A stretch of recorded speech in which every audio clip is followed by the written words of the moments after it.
Day 3 of Bahrain pre-season testing belonged to just one team, Mercedes.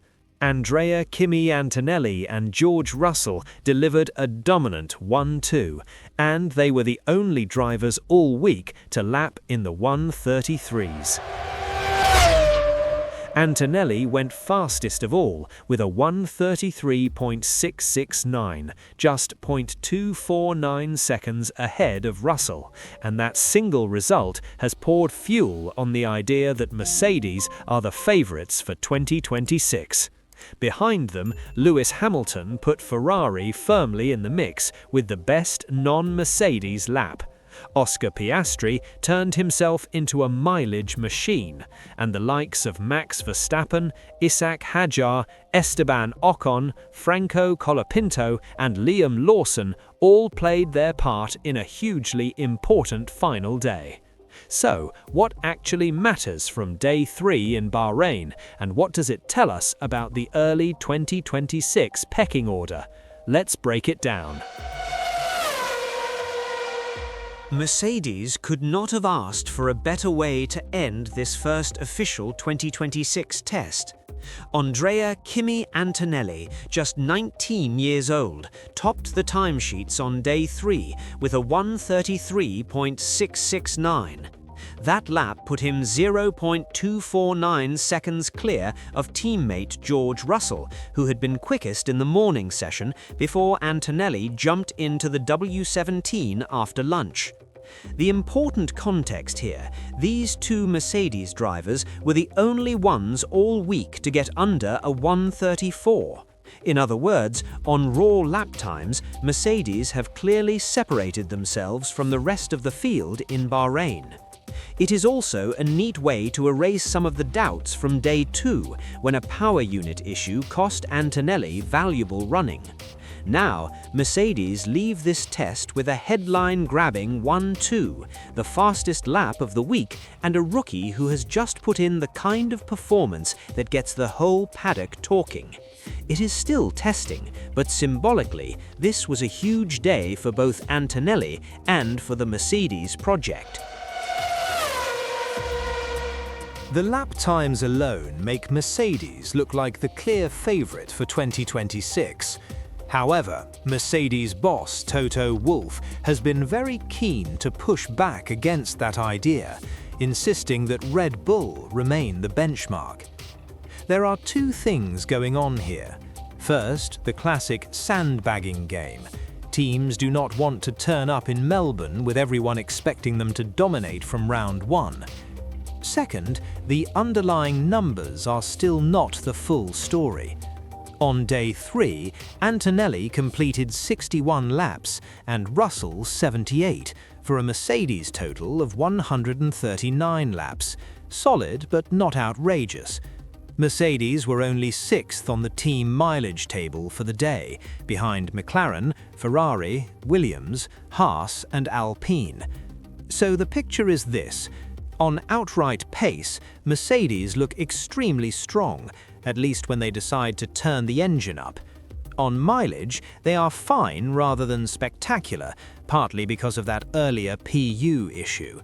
It still adds up to a very encouraging first test, but the idea that Mercedes are miles ahead of everyone is probably exaggerated.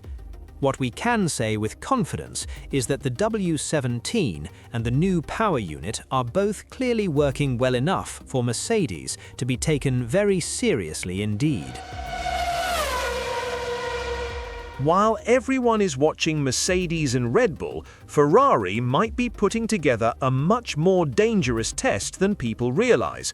On Day 3, Lewis Hamilton finished third fastest, and he was the best non-Mercedes driver.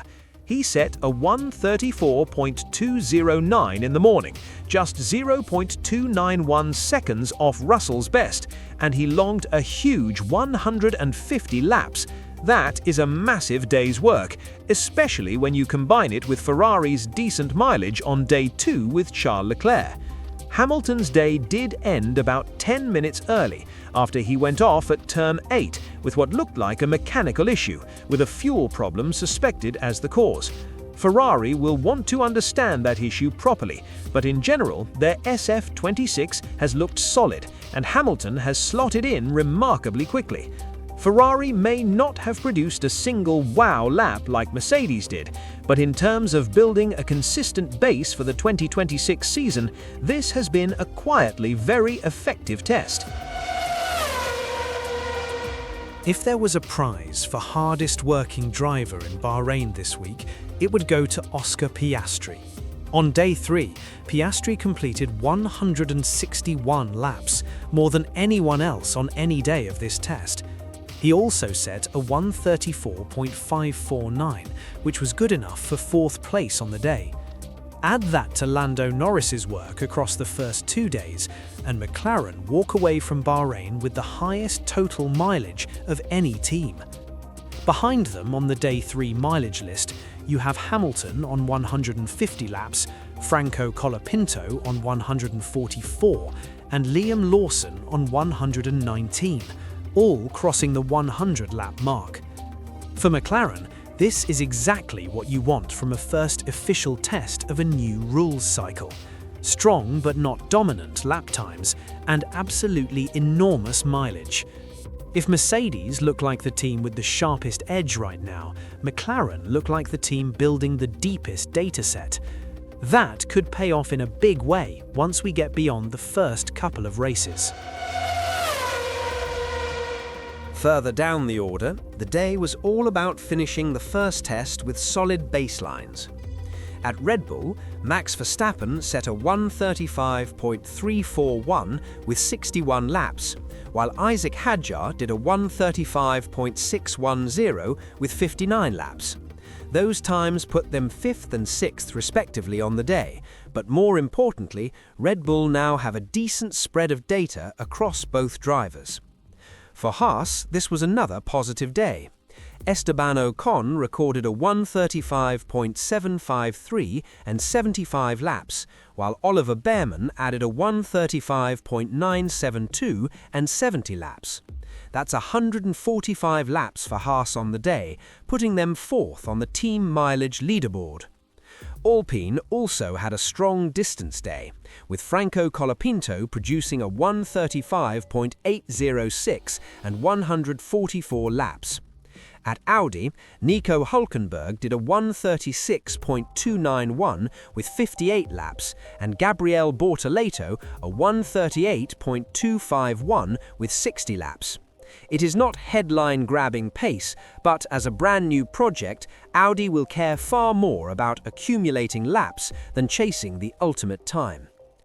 Williams continued their recovery from missing the Barcelona shakedown. Alex Albon posted a 136.665 with 78 laps, and Carlos Sainz a 137.186 with 68 laps, giving Williams 146 laps in total, 3rd best among all teams on the day. For Cadillac, Sergio Perez did a 137.365 with 67 laps, while Valtteri Bottas managed a 138.772 with 37 laps. And at Aston Martin, it was a quieter day. Lance Stroll set a 138.165 with just 27 laps, while Fernando Alonso had already done the heavy lifting on day 2. So, what can we actually take away from the final day of this first Bahrain test? Mercedes leave with the fastest lap, a 1-2, and the only 2 sub-134 times of the entire week.